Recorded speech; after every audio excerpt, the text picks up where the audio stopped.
guys, what's up? Thanks for tuning into this video. So I'm going to get straight into it. If you have not watched the last video, it gives you it gives you a summary of what you should expect over the next few weeks. To reiterate, I'll be breaking down what each of the shirts mean, what each of the sayings mean, and really giving you all biblical context for what led me to put this on the shirt. Ultimately, God gave me the ideas, right? But I want to give you all just biblical context, and yeah, just go watch the last video that I posted, and it gives you all a breakdown of what you should expect over the next few weeks and things like that, and also an introduction to my brand if you have not already been introduced to it, Essence of Love Christian Apparel. So the very first shirt that I want to discuss on my site is Generations Are at Stake. So I will insert a photo here with the shirt so you guys can go and purchase it after you have an explanation of what it is, or just check it out, check out the page in general. Generations Are at Stake came to me in the beginning of January of 2022. I was at a conference for my church, and Christine Kane was speaking, and I was actually serving at the conference, so I wasn't really consistently listening to each message. But during this time, I had a slight break, so I decided to hear her message because I love her so much. She's a powerhouse. So she was speaking about Caleb in Numbers chapter 13. So if you are wanting to follow along with me, or you want to go back, I will be discussing Numbers chapter 13 as well as a little bit of chapter 14. So just to give you all a summary, this is the point when Moses was instructed by the Lord to send 12 leaders from each tribe to the land of Canaan, to the land that God had promised them, to the land of milk and honey, to explore it and to report back of what is in that land. And so all throughout the Bible, not to get off track, all throughout the Bible, we can see where someone's decision, someone's choices, their obedience impacted generations. And I was looking at it from my own point of view, like, goodness, like what I'm doing now, it's not affecting just me. And that's selfish and prideful of myself to think, oh wow, what I'm doing now is just gonna affect me, I'll be okay. No. Seeds are being sown for generations yet to come. So there may be things you're doing now and you may not ever get to see it, right? It may be the generations that come after you, your children, your great-grandchildren, that actually get to live in that. However, that shouldn't dictate your obedience to whatever God is calling you to do. So just a little summary, and please take time to read it when you have a chance. Like I said, 12 leaders from each tribe were sent to explore the land of Canaan. And when they reported back to Moses and Aaron, as well as the entire Israelite community, the majority were saying, fearful, big men live in this in this town. The walls are fortified. There are giants there. No way we will be able to go into this land. So at this point, Moses and Aaron were leading the Israelites into the promised land. So they had the report. They came back saying all this stuff and basically very fearful and saying, no way, we're not going to be able to do it. Basically, no faith. They didn't have any faith. And what they were seeing in their own physical eyes, their spiritual eyes were not open. They were just seeing physically, these men are too big. They will overpower us. So to be specific, Numbers chapter 13, verse 28. But the people who live there are powerful, and the cities are fortified and very large. We even saw descendants of Anak there. So they were just reporting on where everyone lives, and if we try to go through this way, we won't be able to because these people live here. So they basically were just reporting that it was a lot of fear in their heart.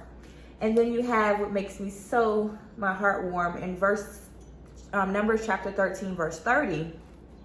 It says, then Caleb silenced the people before Moses and said, we should go up and take possession of the land, for we can certainly do it. So he's listening. He's like, yeah, that's true. What they're saying is true. However, what I'm not agreeing with is the fact that we won't be able to, because God is bigger, stronger, more powerful, more strategic than any of those men living there, than any of us. So that's who my faith is in. And if you go down to, okay, so you keep reading, they kept saying we can't attack those people, just kept speaking down on the whole plan, right? If you move over to Numbers chapter 14, verses, and from Numbers chapter 13 to Numbers chapter 14 to where I'm reading, you can read it. It will make more sense. But for the sake of time, I will give you all just excerpts of it. It says in Numbers chapter 14, verse 24, this is the Lord speaking. But because my servant Caleb has a different spirit and follows me wholeheartedly, I will bring him into the land he went to, and his descendants, generations, will inherit it. So because of Caleb's obedience, and if you read previously, he insisted. He said, no, we can overtake it. And his word, his confidence, his faith in God is what led them to continue to go to the land of Canaan. Had he been like, you know what, I agree, I don't think we'll be able to do it. There's a lot of large people there. Look at us, look at them. Had he been disobedient, and had he not necessarily disobedient, because they all went to do what they were instructed to do, to report back what they found. But had his spiritual eyes not been opened, and had he not been looking at it from a different perspective, who knows what would have happened, right? Because Moses and Aaron were not there. It was just those 12 men going to report what they found back to Moses, Aaron, and the Israelite community.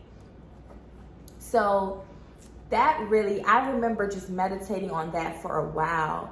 And I was like, oh my gosh, if you continue reading throughout the Bible, like, again, like I said previously, people's decisions were impacted. Abraham, okay? Abraham's obedience to just leave everything, and go to the land that God had promised him. Had he not been obedient to that, right? And had he not been obedient to that command, who knows how things would have gone.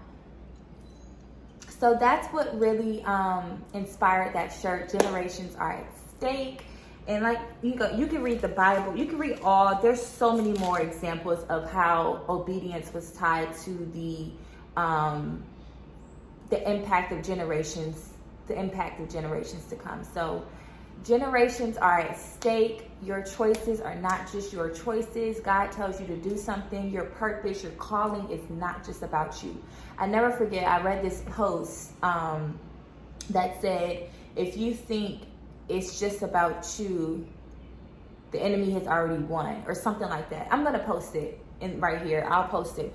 But it was so powerful, because it's like, we just think about us, right? We don't think about the people to come. We don't think about even our nieces and nephews, our little cousins. We just think about us. So when you have that kind of mindset, when you have that in your mind, it does impact the way you move.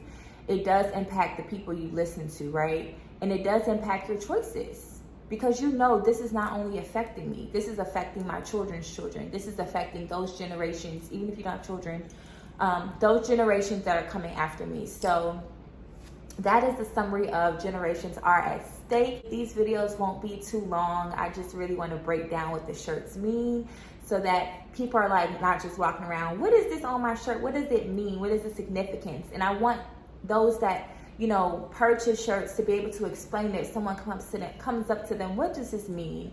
And I feel like that leads to other conversations that are needed, right? That are definitely needed. So thank you guys for watching this video. Thank you so much for tuning in. I will see you guys on the next episode. Thank you for watching, and I will see you guys in the next video.